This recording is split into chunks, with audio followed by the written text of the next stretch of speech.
मेरे प्रिय दर्शकों नमस्कार। प्रिय दर्शकों, ऋषि ज्योतिष में आपका स्वागत है। दर्शकों, सबसे पहले तो मैं आपको धन्यवाद देना चाहता हूं कि आप मेरे वीडियो बड़ी उत्सुकता से देख रहे हैं। आशा करता हूं आगे भी देखते रहेंगे। दर्शकों, ऋषि ज्योतिष समय समय पर आपका मार्गदर्शन करता रहा है। आज के इस महत्वपूर्ण वीडियो में हम विचार करेंगे धन की स्थिति पर। ये किसी एक जातक की कुंडली आई है जिसको कि धन की समस्या आ रही है, उसका पूर्ण रूप से आज विचार करेंगे।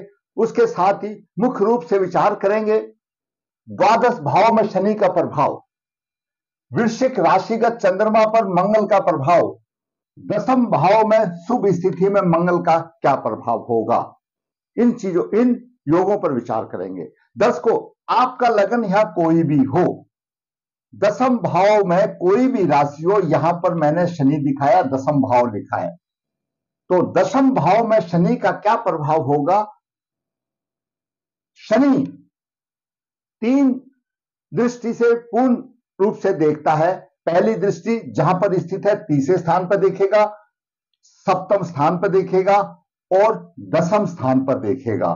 द्वादश भाव में शनि चाहे किसी भी राशि में हो, अगर शुभ राशि में भी होगा चाहे उच्च राशि में भी होगा, तो भी त्रुटिपूर्ण प्रभाव देगा। धन की तो निश्चित ही हालत खराब कर देगा, धन का योग बिगाड़ देगा, धन की हानि कर देगा, क्योंकि द्वितीय भाव धन का भाव है। धनी तीसरी दृष्टि से धन भाव को देखेगा, तीसरी दृष्टि से धन भाव को देखेगा। और द्वादश भाव खर्चे का भाव है, खर्च भी करेगा और धन भाव से लेकर के भी और खर्च करेगा, डबल खर्च करेगा, धन की स्थिति बिगाड़ देगा। तो विचार करेंगे धन की द्वादश भाव में स्थिति, धन की हानि और भाग्य की हानि और धर्म की हानि। और शनि की दशम दृष्टि जो नवम भाव पर जाएगी, वह भाग्य भाव की हानि भी करेगा और धर्म की हानि भी करेगा। बेशक कारक ग्रह हो, लेकिन दशम भाव में होने से फिर भी त्रुटिपूर्ण प्रभाव देगा, आपका लगन कोई भी हो। दूसरा है वृश्चिक राशि में चंद्रमा मंगल का प्रभाव। दर्शकों, वृश्चिक राशि आपकी इन 12 भावों में से कहीं पर भी हो, उसमें चंद्रमा, दर्शकों ध्यान देने वाली बात है कि वृश्चिक राशि में चंद्रमा नीच राशि में होता है और वृश्चिक राशि मंगल की राशि है। मंगल जहां पर भी स्थित स्थान होगा वह 3 दृष्टि से देखता है। मंगल की चतुर्दृष्टि है, सप्तम दृष्टि है और अष्टम दृष्टि है। यहां पर मैंने वृश्चिक राशि में चंद्रमा दिखाया है। वृश्चिक राशि में चंद्रमा अगर मंगल द्वितीय भाव में है तो अष्टम दृष्टि से देखेगा, तृतीय भाव में है तो सप्तम दृष्टि से देखेगा और छठे भाव में है तो चतुर्दृष्टि से प्रभाव देखेगा। वृश्चिक राशि में नीच का चंद्रमा हो और मंगल देखे तो अपने आप में नीच भंग हो जाता है। साधारण तौर पर मंगल की चतुर्दृष्टि बहुत कारगर होती है। चंद्रमा लगन अपने आप में लगन है और चंद्रमा लगन से यह मंगल की स्थिति दशम भाव में पड़ती है। यहां पर 2 योग फलीभूत हो जाते हैं।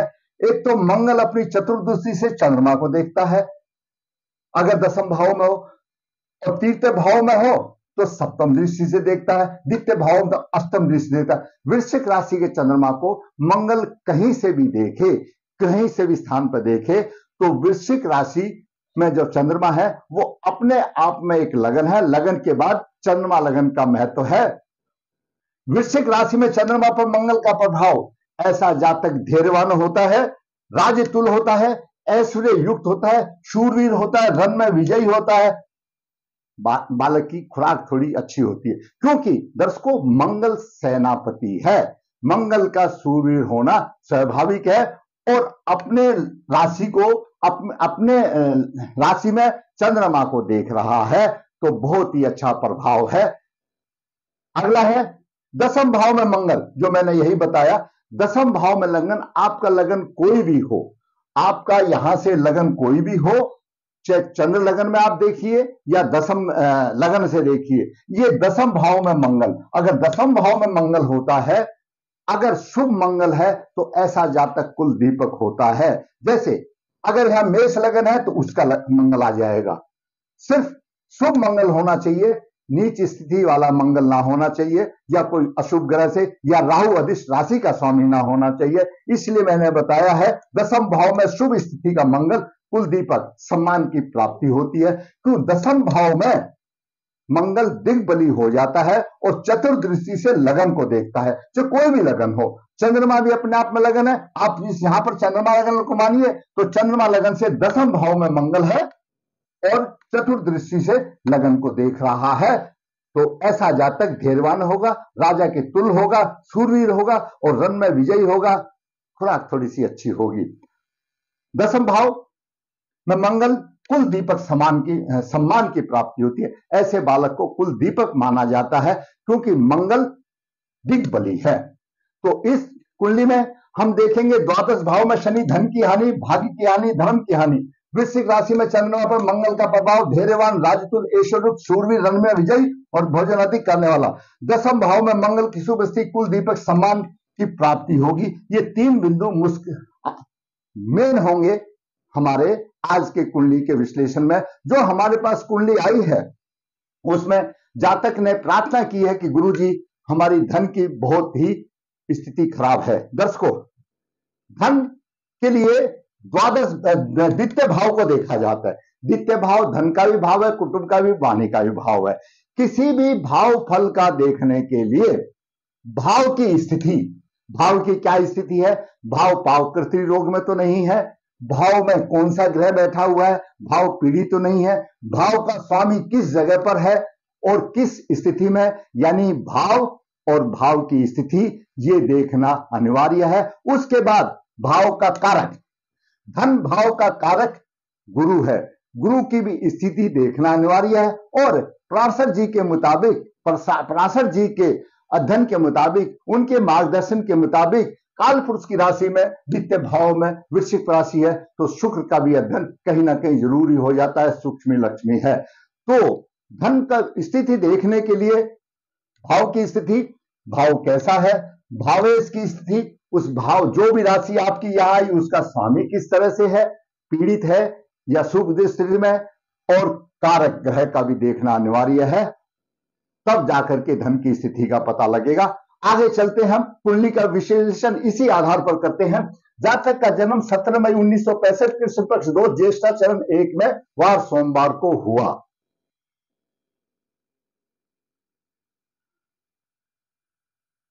ज्येष्ठा नक्षत्र चरण 1 अपने आप में गणमूल है। दर्शकों, लगन के समय, लगन के 25 अंश लगन उदय हुआ। द्वितीय भाव में मेष राशि में बुध 8 डिग्री 33 मिनट है और तृतीय भाव में वृषभ राशि में सूर्य 2 डिग्री लेकर के विराजमान है, शुक्र 11 डिग्री लेकर विराजमान है, गुरु 12 डिग्री लेकर के विराजमान है, राहु 21 डिग्री लेकर के विराजमान है। शुक्र और सूर्य दोनों अस्त हैं। मीन लगन का उदय है, जातक का लगन मीन है और मीन लगन का स्वामी गुरु तृतीय भाव में अस्त है। लगन दोस्तों यही हो गया। दर्शकों, हमेशा कोई भी ज्योतिषाचार्य, कोई भी पंडित जी आपको कुंडली देखने से पहले ये देखेगा लगन और लग्नेश की क्या स्थिति है। अगर, क्योंकि लगन लग्नेश स्वयं का प्रतिनिधि करते हैं, तो जातक का लग्नेश ही अस्त हो गया। दूसरी तरफ अभी मैंने बताया था कि गुरु इसका कारक ग्रह है, द्वितीय भाव का कारक ग्रह है, तो कारक ग्रह अस्त हो गया। अब बात करते हैं आगे, फिर और दूसरा बात करेंगे। छठे भाव में मंगल सिंह राशि में है। नवम भाव में वृश्चिक राशि में केतु 19 डिग्री लेकर विराजमान है, वहीं पर चंद्रमा 19 डिग्री लेकर विराजमान है, वहीं पर केतु 21 डिग्री लेकर विराजमान है। और द्वादश भाव में शनि अपनी स्व राशि में 22 डिग्री लेकर विराजमान है। यह स्थिति रही। दर्शकों, मीन लगन वालों, इनका स्वामी गुरु होता है। ये धार्मिक प्रवृत्ति के होते हैं, ईश्वर भक्त होते हैं, धर्म पालक होते हैं, अतिथि सेवक होते हैं, बातचीत करने का इनका अच्छा तरीका था, अतिथि सेवक होते हैं और धन के मामले में पिछड़े रहते हैं। धन आता है तो टिकता नहीं, आत्मविश्वास के धनी होते हैं, न्याय का पक्ष लेने वाले, कानून का सम्मान करते हैं। कोई इनके साथ अगर दुष्ट व्यवहार करता भी है तो फिर भी उसके भी अच्छा व्यवहार करते हैं। बाकी ग्रहों की स्थिति के हिसाब से होता है कि लग्न लग्नेश में क्या है, उसका क्या प्रभाव होगा। लग्नेश अस्त है, लगन दोष हो गया। अब बात करते हैं सूर्य की। सूर्य छठे भाव का स्वामी है और द्वितीय भाव में है, शत्रु राशि में है। छठे भाव का स्वामी शत्रु में, भाई बहन का सुख नहीं मिलता बल्कि उनको संभालना पड़ता है। पराक्रम विशेष होता है, जीवन में संघर्ष और सप्तम दृष्टि से भाग्य भाव को देख रहा है। सप्तम दृष्टि से भाग्य की उन्नति करेगा, परम धर्म की उन्नति नहीं कर सकता। भाग्य की उन्नति करेगा, धार्मिक प्रवृत्ति में उसको कम आ जाता है। अब बात करते हैं चंद्रमा। चंद्रमा पंचम भाव का स्वामी है और नवम भाव में नीच राशि में है। चंद्रमा नीच राशि में है, मंगल की दृष्टि है, नीच भंग हो रहा है। भाग्य की उन्नति करेगा, भाग्य की उन्नति करेगा। अगर आपका केवल वहां चंद्रमा है तो भाग्य की उन्नति करेगा, नीच भंग हो रहा है, मंगल देख रहा है, परंतु योग संतान नहीं मिलेगी। चंद्रमा सप्तम दृष्टि से पराक्रम भाव से उच्च दृष्टि को देख रहा है, पराक्रम की कमी नहीं होगी, धैर्यवान होगा। वृश्चिक राशि में चंद्रमा अगर मंगल की दृष्टि हो तो जातक धैर्यवान, राजतुल, ऐश्वर्य, सूरवीर, रण में विजयी, परंतु भोजन अधिक खाने वाला होगा। तो वृश्चिक राशि भी एक लगन है। आप ऐसा मान के समझ लो ये वृश्चिक लगन, ये चंद्रमा लगन है, क्योंकि चंद्रमा वहां पर है। तो चंद्रमा से दसम स्थान पर 1 2 3 4 5 6 7 8 9 दसम स्थान पर मंगल है। मैंने यहां मंगल दिखाया दसम स्थान पर, यहां पर चंद्रमा लगन भी हो सकता है। तो ऐसा जातक कुल दीपक भी होता है। दसम भाव में मंगल कुल दीपक मित्र राशि में है, कुल दीपक होता है। अगर मंगल पाप प्रभाव होगा तो उतने ही प्रभाव में कमी आ जाएगी। अब बात करते हैं बुध की। दर्शकों, बुध चतुर्थ भाव का स्वामी और सप्तम भाव का स्वामी है। चतुर्थ भाव का स्वामी है, सप्तम भाव का स्वामी है। बुध द्वितीय भाव में है। बुध वाणी का कारक है, बुद्धि का कारक है। द्वितीय भाव वाणी का है। विनम्र और मधुर वाणी होगी, व्यवहार कुशल होगा, अपनी बातचीत से दूसरों को शीघ्र ही प्रभावित कर देगा। मकान आदि का सुख तो अच्छा मिलेगा, लेकिन माता और स्त्री के पक्ष में त्रुटिपूर्ण प्रभाव मिलेगा। अब बात करते हैं गुरु की। दर्शकों, गुरु लग्नेश है और दसम भाव का स्वामी है और अस्त है, प्रभावहीन हो गया। अब बात करते हैं शुक्र की। शुक्र अष्टम भाव का स्वामी है और द्वितीय भाव का स्वामी है। शुक्र भी अस्त हो गया। दर्शकों, मैं हमेशा वीडियो में बताता हूं कि हर आदमी का कुछ ना कुछ की पॉइंट एरिया होता है। मेरा की पॉइंट एरिया शुक्र अधिक है, क्योंकि मैं ऐसा समझता हूं कि जीवन में अगर शुक्र जिसका बिगड़ गया तो उसका जीवन निरर्थक हो गया, उसको बड़ी समस्याएं आएंगी, हर किस्म की समस्याएं आएंगी। इस जातक को भी समस्याएं आई, आगे हम बात करेंगे। अब बात करते हैं शनि की। शनि कुंडली में एकादश भाव का स्वामी है और द्वादश भाव का स्वामी है, अपनी राशि में है। दर्शकों, शनि आयस भी है और व्ययस भी है। आयस का मतलब आमदनी करने वाला, व्ययस का मतलब है खर्च करने वाला। तो ऐसे जातक को खर्च करने से कौन रोक सकता है? कोई नहीं रोक सकता। शनि की तीसरी दृष्टि, नीच दृष्टि आती है, द्वितीय भाव पर है। परिवार का सुख नहीं मिलेगा, कुटुंब का सुख नहीं मिलेगा, धन की हानि होगी। धन की हानि होगी, क्योंकि शनि तीसरी दृष्टि से देख रहा है। शनि सप्तम दृष्टि से छठे भाव को देख रहा है, रोगों पर और शत्रुओं पर प्रभावशाली बताएगा। और दसम दृष्टि से नवम भाव को देख रहा है, शत्रु राशि है, भाग्य में कमी का कारण बनेगा और धार्मिक प्रवृत्ति में कमी का कारण होगा। धर्म की हानि होगी, भाग्य की होगी। शनि दसम दृष्टि से देखता है। यहां पर भी शनि दसम दृष्टि से देखा। आपकी राशि कोई भी हो, वो त्रुटि प्रभाव देगा। अगर बेशक यहां पर तुला राशि होने दो, तुला राशि होने दे, लेकिन द्वादश भाव में बैठा हुआ शनि त्रुटि प्रभाव ही देगा। इतना है, थोड़ा सा कम अशुभ प्रभाव देगा, लेकिन देगा। और दूसरी राशियों में तो पूरा दिल खोल करके अशुभ प्रभाव देगा। तो हमने यहां पर देखिए, शनि सप्तम दृष्टि से मंगल पर हावी बना हुआ। शनि के 22 अंश है और मंगल के 19 अंश है।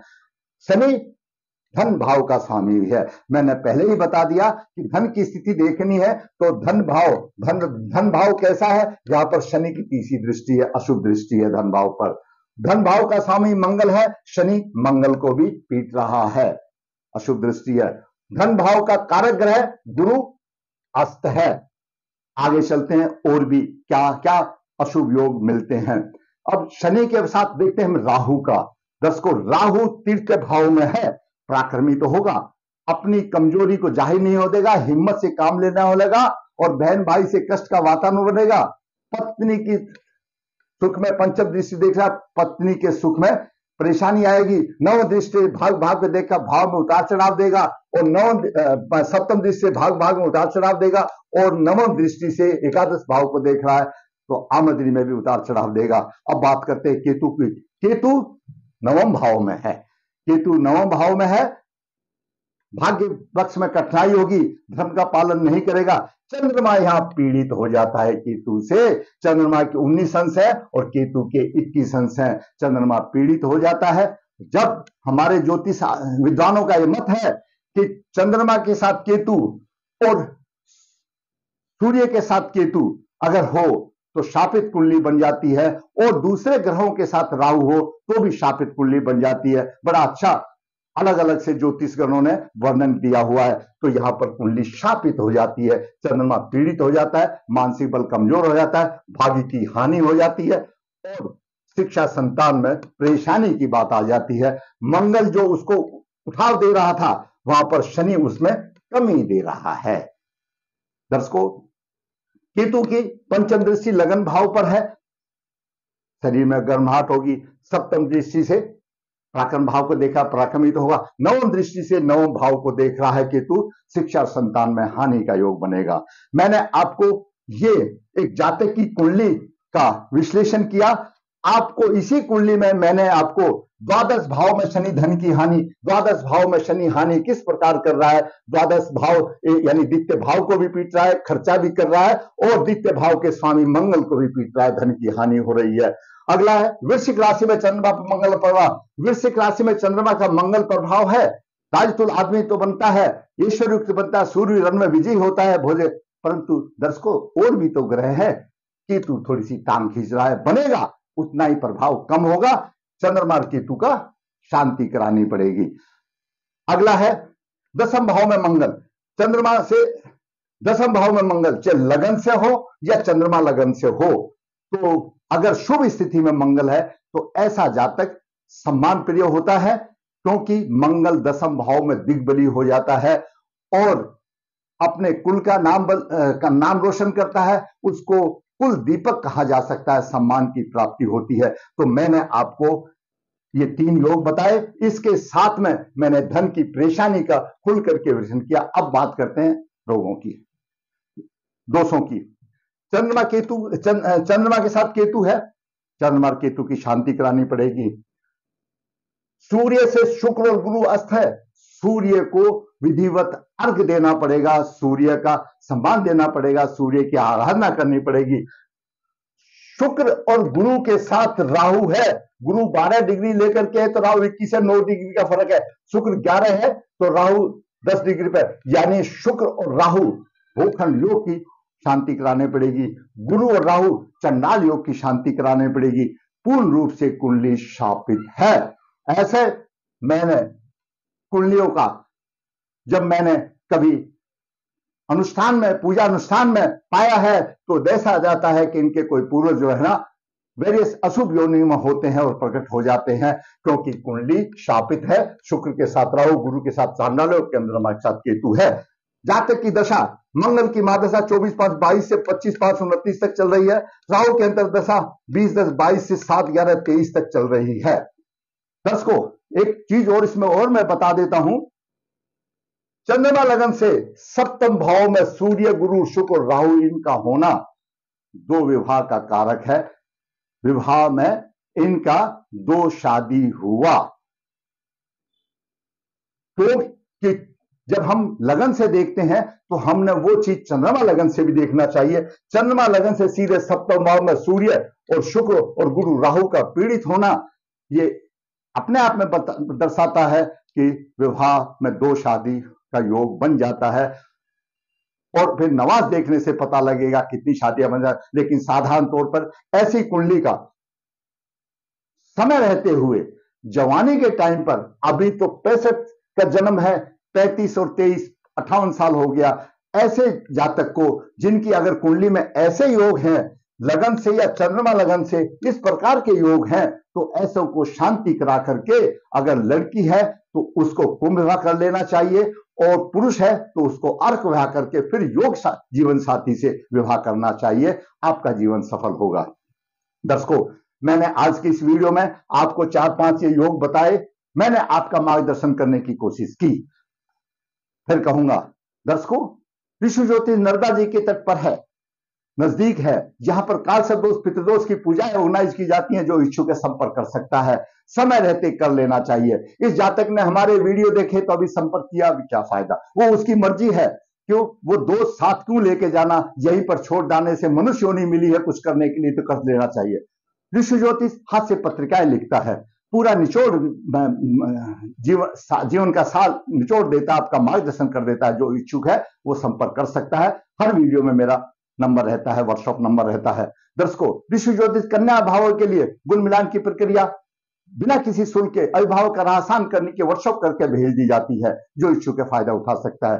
दर्शकों, मैं फिर कहूंगा, अगर आपको मेरा वीडियो अच्छा लगा है तो आप लाइक करें। आप समझते हैं कि ये वीडियो आपके ज्ञान वृद्धि के लिए है तो दूसरे की भी कर सकता है, दूसरे को शेयर भी करें। जिस दर्शक ने मेरा चैनल सब्सक्राइब नहीं किया है, मैं आपसे ये कहूंगा ताकि मेरा मनोबल भी ऊंचा हो और आपको अगली वीडियो की नोटिफिकेशन सबसे पहले मिल जाए, और आने वाली वीडियो सुन करके देख करके आप अपना मार्गदर्शन करें, अपनी राह को सुधार सकते हैं। धन्यवाद।